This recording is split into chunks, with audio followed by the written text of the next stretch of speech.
us start today's topic, that is variable valency. So before learning about the variable valency, complete the following chart. Okay, या ठिकाणी एक chart दिलेला आहे आपल्याला, जो तुमच्या टेक्स्टबुकमध्ये पेज नंबर 54 वरती तुम्हाला त्या ठिकाणी दाखवलेला आहे. हा चार्ट आपल्याला काय करायचा आहे, कंप्लीट करायचा आहे. ओके, हायड्रोजन ॲटॉमिक नंबर 1 आहे, इलेक्ट्रॉनिक कॉन्फिगरेशन 1, व्हॅलन्स इलेक्ट्रॉन 1 आणि त्याची व्हॅलन्सी किती आहे 1. हेलियम बघा, ॲटॉमिक नंबर 2 आहे, इलेक्ट्रॉनिक कॉन्फिगरेशन 2, म्हणजे पहिल्या ऑर्बिटमध्ये 2 इलेक्ट्रॉन आहेत, व्हॅलन्स इलेक्ट्रॉन 2 आहे, याची व्हॅलन्सी 0 आहे बघा. म्हणजे याची एकच कक्षा आहे, त्या कक्षेमध्ये फक्त 2च इलेक्ट्रॉन बसू शकतात पहिल्या कक्षेमध्ये, आणि ती कक्षा भरलेली आहे. म्हणजे हा इलेक्ट्रॉन ॲक्सेप्टही करत नाही, इलेक्ट्रॉन डोनेटही करत नाही, त्याच्यामुळे याची व्हॅलन्सी 0 आहे. नाव लिथियमचा ॲटॉमिक नंबर लिहा इथं 3. Atomic number 3, electronic configuration 2,1, valence electron 1, valency 1. Okay, लिहिताय ना तुम्ही टेक्स्टबुकमध्ये. हा जो काही टेबल आहे, हा टेबल तुम्ही फिलअप करा, हा टेबल भरा तुम्ही. लिथियम ॲटॉमिक नंबर आहे 3, इलेक्ट्रॉनिक कॉन्फिगरेशन 2,1, व्हॅलन्स इलेक्ट्रॉन 1, जो आउटर मोस्ट ऑर्बिटमध्ये इलेक्ट्रॉन असतो तो व्हॅलन्स इलेक्ट्रॉन झाला, व्हॅलन्स इलेक्ट्रॉन 1, आणि याची व्हॅलन्सी पण आहे 1. Beryllium atomic number 4, electronic configuration 2,2, okay, valence electron 2, outermost orbit 2 electron आहे, so its valency is 2. Boron 5, electronic configuration 2,3, valence electron 3, valency 3. Okay, carbon atomic number 6, electronic configuration 2,4, valence electron 4, valency 4. Nitrogen 7, atomic number 7, electronic configuration 2,5, valence electron 5 and valency 3, that is number of electron required to complete the octet.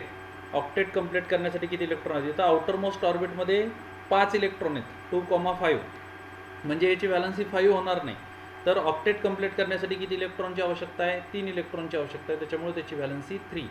Oxygen atomic number 8, electronic configuration 2,6, valence electron 6, valency is 2, that is 2 electron is required to complete the octet. Fluorine, atomic number 9, electronic configuration 2,7, valence electron 7, valency is 1. Neon 10, electronic configuration 2,8, valence electron 8, valency 0, that is electron present in the outermost orbit already completed this orbit, so that's why its valency is 0. Sodium atomic number 11, electronic configuration 2,8,1, valence electron 1, valency 1. Okay, then magnesium atomic number 12, electron configuration 2,8,2, valence electron 2, valency 2. Aluminium 13, atomic electron configuration 2,8,3, valence electron 3, valency 3. Silicon 14, 2,8,4, valence electron 4, valency 4. Okay, so in this table you can observe that every element has just one valency, that is they having the electron in their outermost orbit, and that is the valence electron, and on the basis of that valence electron we can decide the valency of this element. But some element they have a more than one valency.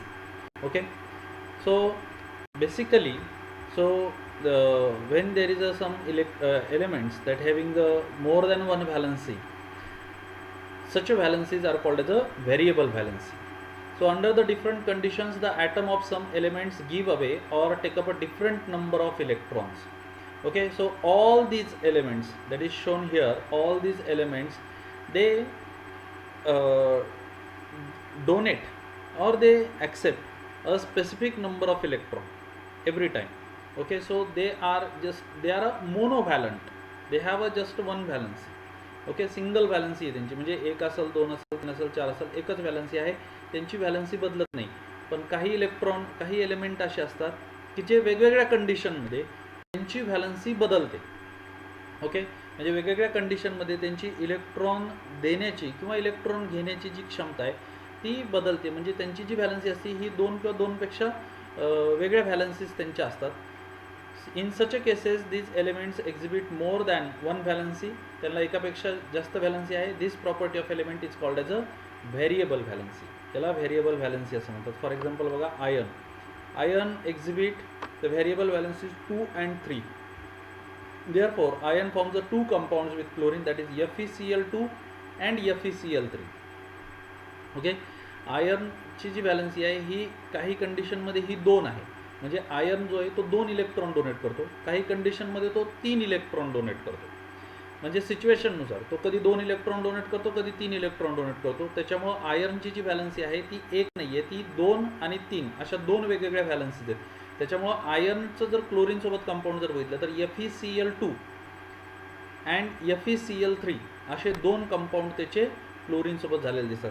किंवा oxygen बरोबर FeO हे एक आणि Fe2O3 हे एक, असे 2 वेगवेगळे compound त्याचे आयनचे तयार झालेले आपल्याला दिसतात. सो याला व्हेरिएबल व्हॅलन्सी असं म्हणायचं, म्हणजे काही विशिष्ट कंडिशनमध्ये त्याची व्हॅलन्सी ही बदलते. Okay, some element that exhibit variable valency, काही एलिमेंट जे व्हेरिएबल व्हॅलन्सीमध्ये आहे. फॉर एक्झाम्पल बघा, कॉपर, याची व्हॅलन्सी 1 पण आहे आणि 2 पण आहे, 1 and 2. ओके, एक व्हॅलन्सी असेल म्हणजे तुम्ही 1 इलेक्ट्रॉन जर डोनेट केला तर Cu+1+ अशा प्रकारचा कॅटायन तयार होईल. आणि 2 इलेक्ट्रॉन डोनेट केलं तर Cu2+. ओके, मग Cu+ जर असेल तर हा याचं नॉमनक्लेचर होतं Cuprous. ओके, आणि Cu2+ असेल तर क्युप्रिक. अलग लक्षात, म्हणजे Cu2O हा कॉपर ऑक्साईड जर का असेल तर तो क्युप्रस ऑक्साईड आहे आणि CuO हा क्युप्रिक ऑक्साईड आहे. असं याचा अर्थ तसा होतो. म्हणजे 1 इलेक्ट्रॉन जर डोनेट केला आणि त्याने जो कंपाऊंड तयार केला तर त्याच्या नॉमनक्लेचरमध्ये त्याचं नाव क्युप्रसिन. क्युप्रस याचा अर्थ याने फक्त 1 इलेक्ट्रॉन डोनेट केलेला आहे. आणि जर का त्यांनी 2 इलेक्ट्रॉन जर का डोनेट केलेले असेल तर त्याच्या कंपाऊंडसोबत त्याचं नाव क्युप्रिक असं नाव आहे. Okay, now mercury symbol Hg, valency 1 and 2, Hg+ mercurous आणि Hg2+ मर्क्युरिक. ओके, म्हणजे HgO हे मर्क्युरिक ऑक्साईड झालं. अलग लक्षात, म्हणजे 1 इलेक्ट्रॉन जर काही डोनेट केला तर मर्क्युरस आणि 2 इलेक्ट्रॉन जर डोनेट केले तर मर्क्युरिक. ओके, नाव आयर्न Fe याची व्हॅलन्सी 2 and 3 अशी आहे. Fe2+ हे फेरस आणि Fe3+ हे फेरिक, असं नॉमनक्लेचर याचं होईल. म्हणजे हे काही एलिमेंट आहेत की जे वेगवेगळ्या सिच्युएशनमध्ये वेगवेगळ्या पद्धतीने त्यांची व्हॅलन्सी आपल्याला दिसते. एकापेक्षा जास्त व्हॅलन्सी आहे, म्हणजे एका वेळेस 2 व्हॅलन्सी, एका वेळेस 3 व्हॅलन्सी. ओके, सो इथं तुम्हाला काही गोष्टी इथं रिसर्चसाठी दिलेल्या आहेत, शोधण्यासाठी दिलेल्या आहेत. काय दिलेले आहेत बघा, find out some more elements which have a variable valency, find out the compounds of the above elements which have a variable valency. Okay, यांची व्हेरिएबल व्हॅलन्सी असते, याचे कंपाऊंड शोधायचे. म्हणजे मी तुम्हाला जसं आत्ता सांगितलं की ऑक्सिजन बरोबर कंपाऊंड आहेत, क्लोरीन बरोबर कंपाऊंड आहेत, ते शोधायचे. आणि असे अजून काही एलिमेंट या ठिकाणी शोधायचे. तर बेसिकली हा पॉईंट होता आपल्या व्हॅलन्सीचा, that is combining capacity of an element. एखाद्या एलिमेंटची असणारी जी कंबायनिंग कॅपॅसिटी आहे तिला आपण व्हॅलन्सी असं म्हणतो. Valency, it is determined by the valence electron. The electron present in the outermost orbit are called as a valence electron. If there are 1, 2, 3 or 4 electron present in the outermost orbit, then their valency is 1, 2, 3 or 4. And if there are 5, 6 or 7 electron present in the outermost orbit, then the number of electron required to complete the octet in the outermost orbit, it is the valency of that element or atom. Okay, तर हे आपण व्हॅलन्सीबद्दल बघितलं. काही element असतात त्यांना single एकच valency आहे, काही एलिमेंटला 2 किंवा 2पेक्षा अधिक व्हॅलन्सीज असू शकतात, त्यांना व्हेरिएबल व्हॅलन्सी असं म्हटलं जातं. आणि त्यांचं नॉमनक्लेचर कसं केलं जातं हे आपण 2-3 उदाहरणांच्या साहाय्याने इथं बघितलं. Okay, now complete the table. परत एक टेबल या ठिकाणी आपल्याला दिलेलं आहे पूर्ण करण्यासाठी. Write down the cation and anion obtain from the compounds in the following chart. खालील चार्टमधले कॅटायन आणि ॲनायन तुम्हाला लिहायचे. आता कॅटायन म्हणजे परत एकदा सांगतो, जे पॉझिटिव्हली चार्ज्ड आयन जे असतात त्यांना कॅटायन असं म्हणतात, जे निगेटिव्हली चार्ज्ड आयन असतात त्यांना ॲनायन असं म्हणतात. आता या ठिकाणी बघा, NaOH याच्यामध्ये सोडियम हा मेटल आहे, हा इलेक्ट्रॉन डोनेट करल आणि Na+ असा कॅटायन तयार करल आणि OH जो आहे तो इलेक्ट्रॉन ॲक्सेप्ट करल आणि OH- ॲनायन तयार करल. म्हणजे हे पहिलं जे कंपाऊंड आहे Na+, याच्यामध्ये कॅटायन आहे Na+, आणि ॲनायन आहे OH मायनस. इथं KOH मध्ये इथं लिहायचं तुम्ही, हे टेबल फिल करायचं, टेबल भरायचं तुम्ही. हा Na प्लस हा कॅटायन आहे, OH मायनस हा ॲनायन आहे. दुसऱ्या कंपाऊंडमध्ये K प्लस हा कॅटायन आहे, OH मायनस हा ॲनायन आहे. इथं Ca प्लस प्लस म्हणजे Ca कॅल्शियम 2 इलेक्ट्रॉन डोनेट करेल, त्याच्यामुळे Ca प्लस प्लस किंवा Ca2 प्लस हा कॅटायन आहे आणि OH मायनस जो आहे तो ॲनायन आहे. ओके, इथं बघा HCl मध्ये H प्लस हा कॅटायन आहे आणि Cl मायनस हा ॲनायन आहे. HBr इथं H प्लस हा कॅटायन आहे आणि Br मायनस हा ॲनायन आहे. HNO3 इथं H प्लस हा कॅटायन आहे, NO3 मायनस हा ॲनायन आहे. आता टेबल तुम्ही भरला, हा लिहिलाय तुमच्यासमोर टेबल. या टेबलमध्ये बघा हे जे काही कंपाऊंड आहेत NaOH, KOH, CaOH ट्वाईस, हे सगळे बेस आहेत. ओके, ज्याला आपण मराठीमध्ये आम्लारी म्हणतो, हे सगळे बेस आहेत. बरोबर, जे बेस आहे त्याच्यामध्ये कॅटायन प्रत्येक वेळेस बदलतोय. बघा कॅटायन Na प्लस आला, इथं K प्लस आला, इथं Cu2 प्लस आला, पण ॲनायन मात्र सेम आहे, OH minus OH minus OH minus. हे ॲसिड आहेत बघा, हे हायड्रोक्लोरिक ॲसिड आहे, हे HBr, हे HNO3 नायट्रिक ॲसिड आहे. तर हे जे काही ॲसिड आहेत ह्या ॲसिडमध्ये कॅटायन सेम आहे बघा, H plus H plus H plus, anion change झाला, Cl minus Br minus NO3 minus. ठीक आहे, एवढं इथपर्यंत लक्षात आलं तरी बस झालं. बघा आता पुढं बघू आपण याचं. Compounds with ionic bonds have 2 कन्स्टिट्युएंट. जे आयनिक बॉन्डचे जे कंपाऊंड असतात त्यांचे 2 कन्स्टिट्युएंट असतात. मी कालच सांगितलं, जे आयनिक कंपाऊंड असतात त्याच्यामध्ये 2 कन्स्टिट्युएंट आहेत. एक आहे कॅटायन जो पॉझिटिव्हली चार्ज आयन आहे, दुसरा आहे ॲनायन जो निगेटिव्हली चार्ज आयन आहे. These are cation positively charged ion and anion negatively charged ion. They take part independently in a chemical reaction and are therefore called radicals. Okay, both cation or anion, they take part independently in a chemical reaction. They donate the electron or someone is accepting that electron and form the charged particle there.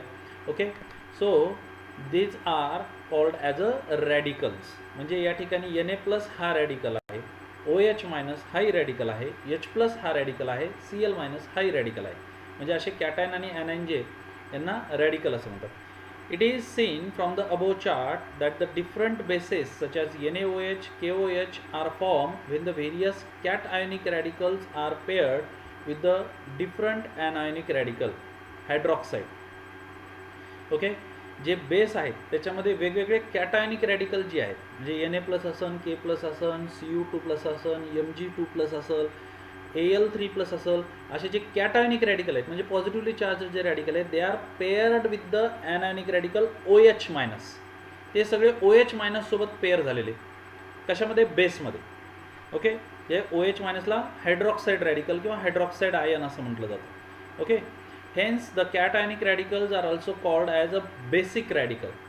म्हणजे आता जिथं कॅटायनिक radical प्रत्येक याच्यामध्ये OH minus same आहे, OH minus हे ॲनायनिक radical आहे ते same आहे, पण सगळे कॅटायनिक रॅडिकल म्हणजे जे मेटलचे जे रॅडिकल आहेत Na plus, K plus, Ca2 plus, Mg2 plus, Al3 plus, हे जे काही मेटलचे जे काही कॅटायनिक रॅडिकल आहेत दे forms the basis by combining with the OH minus anionic radical.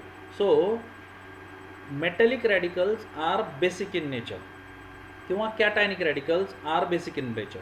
म्हणजे मेटलचे जे काय रॅडिकल असतात ते बेसिक असतात किंवा कॅटायनिक रॅडिकल जे असतात ते बेसिक इन नेचर असतात, बेसिक रॅडिकल असतात. Different bases are distinguished from each other by the basic radical in them. On the other hand, different acids such as HCl, HBr are formed when the different anionic radicals are paired with the cationic radical H plus. याच्या उलट जे acid होते त्या ॲसिडमध्ये काय झालं, Cl minus, Br minus, I minus, हे सगळे non metal आहे. हे नॉन मेटल त्या ठिकाणी जे कॅटायनिक रॅडिकल आहे H प्लस, या कॅटायनिक रॅडिकलसोबत ते पेअर झाले आणि त्याच्यासोबत पेअर होऊन त्यांनी ॲसिड तयार केलं. म्हणजेच नॉन मेटॅलिक रॅडिकल जे आहेत they R acidic in nature or anionic radicals are acidic in nature. जे anionic radical आहेत ते acidic आहे. Therefore the anionic radicals are called acidic radical. the difference in the composition of various acids becomes clear from the acidic radical present in them. Okay, वेगवेगळे जे acid असतात त्याच्यामध्ये कुठलं acidic radical आहे त्याच्यावरून त्याचं कॅटेगरायझेशन केलं जातं. ओके, आता इथं खाली या ठिकाणी काय दिलेलं आहे बघा, which are the basic radical and which are the acidic radical among the following. खाली जे दिलेले त्यातले ॲसिडिक रॅडिकल कोणते आहेत आणि बेसिक रॅडिकल कोणते आहेत हे तुम्हाला त्याच्यावरून शोधायचे आहेत. म्हणजे बघायचं, जर ते कॅटायनिक रॅडिकल जर असतील म्हणजे प्लसवाले जर असतील तर ते त्या ठिकाणी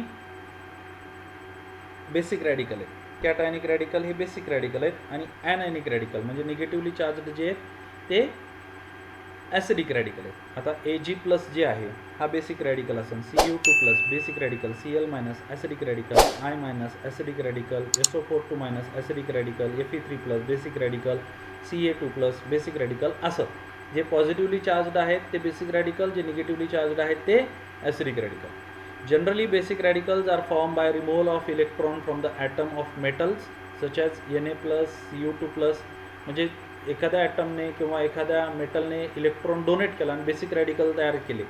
तर बेसिक रॅडिकल कधी तयार होतात, ज्यावेळेस इलेक्ट्रॉन डोनेट केले जातात. But there are some exception such as NH4+. Similarly the acidic radicals are form by adding electrons to the atoms of non metal. इथं एक्सेप्शन NH4+ आहे, हा पॉझिटिव्हली चार्ज असून सुद्धा हे ॲसिडिक रॅडिकल आहे. Such as Cl- S2-, but there are some exceptions like MnO4-. Okay, हे काही exception आहेत NH4+ आणि MnO4-. ओके, सो अशा पद्धतीने classify the following radicals in to the 2 types. While doing this use a criteria other than the sign of the electronic charge on them. आता हे पण categorise तुम्हाला करायचे आहेत, पण त्याच्यात तिथलचं जे साईन आहे ते साईन सोडून तुम्हाला सांगायचं की ते ॲसिडिक रॅडिकल आहेत का बेसिक रॅडिकल आहेत. आणि त्याच्या व्यतिरिक्त त्यांना तुम्हाला अजून कुठल्या पद्धतीने कॅटेगराईज करता येईल ते बघायचं आहे. जसं की आता या ठिकाणी बघा, Ag+ हा बेसिक रॅडिकल आहे, पण Ag+ हा त्याच्याबरोबर mono atomic radical such as Na+, mono atomic radical such as Na+, Cu+, Cl- are called as a simple radical. Okay, when a radical is a group of atoms carrying a charge such as SO4 NH4+, it is called as a composite radical. The magnitude of charge on any radical is its valency. Okay, आता इथं simple radical बघा, simple radical म्हणजे mono atomic radical. आता Ag+ हा mono atomic आहे, Mg2+ mono atomic आहे, Cl- हा mono atomic आहे. सो हे सिम्पल रॅडिकल झाले. SO4 म्हणजे या ठिकाणी सल्फर आणि ऑक्सिजन या दोघांनी मिळून त्या ठिकाणी 2 इलेक्ट्रॉन जे ते 2 इलेक्ट्रॉन काय केलेले आहेत, ॲक्सेप्ट केलेले आहेत. सो हे कंपोजिट रॅडिकल आहे. SO4 हे कंपोजिट रॅडिकल आहे. ओके, ClO3- हे कंपोजिट रॅडिकल आहे. ओके, सो आणि ह्याच्यावरती जी व्हॅलन्सी, हे जे काय चार्ज आहेत हे चार्जिंगची व्हॅलन्सी दाखवते बघा. याच्यावरती 1+ चार्ज आहे म्हणजे Ag ची व्हॅलन्सी 1 आहे. याच्यावरती 2+ चार्ज आहेत म्हणजे याची व्हॅलन्सी 2 आहे. याच्यावरती Cl- 1 आहे म्हणजे याची व्हॅलन्सी 1 आहे. SO4 याची व्हॅलन्सी 2 आहे. याच्यावरचे जे चार्जेस आहेत ते त्याची व्हॅलन्सी दाखवतात. ठीक आहे, तर अशा पद्धतीने तुम्ही हे जे काही टेबल आहेत, पहिला जो टेबल आहे पेज नंबर 54 वरती, तो तुम्ही क्लासवर्कमध्ये तो टेबल कंप्लीट करा. त्याच्यानंतर दुसरा जो टेबल होता 54 वरचाच रॅडिकलचा, तो तुम्ही कंप्लीट करा. कॅन यू टेल आणि यूज युअर ब्रेन पॉवर, हे क्वेश्चन जे रिसर्च पेज नंबर 54, हे तुम्हाला तुमचं जे क्लासवर्क आहे त्या क्लासवर्कमध्ये हे क्वेश्चन तुम्ही लिहायचे.